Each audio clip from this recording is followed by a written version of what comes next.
गोजोन्थों आंनि लोगोफोर आरो आंनि मानगोनां रायजो राजा नोंथांमोन। दिनैहाय जोङो जोंनि बे गामिनिनो अन्थाइबारि गामिनि बियो माने जोंनि बे गामिनिफ्राय हाबा जाहैनाय दङ। जों बे हाबा जाहैनायावनो हाबा जाहैनो थांगोन। दा बेखौनो आं भिडिअ खालामनाय जाहैबाय। नोंथांमोनाबो सोरबा जुदि नायनो गोसो दंबा नायलांनो हागोन। दा आं बेखौनो बुंनानै आंनि बे भिडिअ लानानै आं बेवहायनो दोनथ'बाय। जुदि सोरबा नायनो गोसो दङबा नोंथांमोना नायलांनो हागोन आरो बबे जायगायाव थाङो हाबाया माबायदि जायो बेखौ नोंथांमोननो आं गासिखौबो देखायहरगोन आरोखि। दा एसेयावनोसै, गोजोन्थों।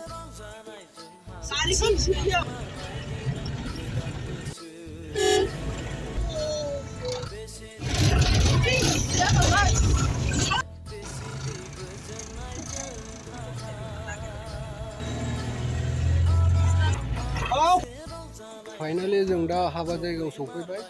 आंबो फैफेराखैमोन बे जायगायाव, जोंनि चिरां जिल्लानि सिङाव थानाय दादगारि खाग्राबारि बे जायगाया।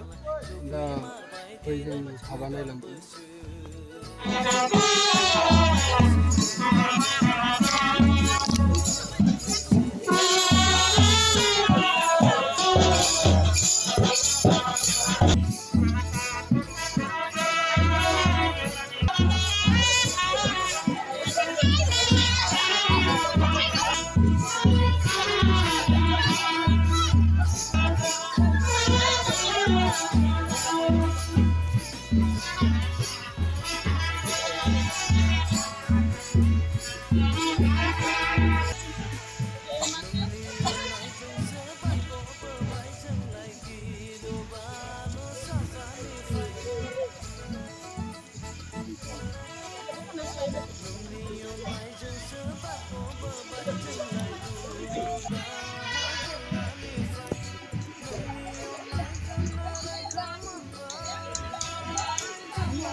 हाबाया जोब्बाय, जोंहा दाना जों न'आव थांफिनसिगोन। हाबाया मोजाङैनो जादों।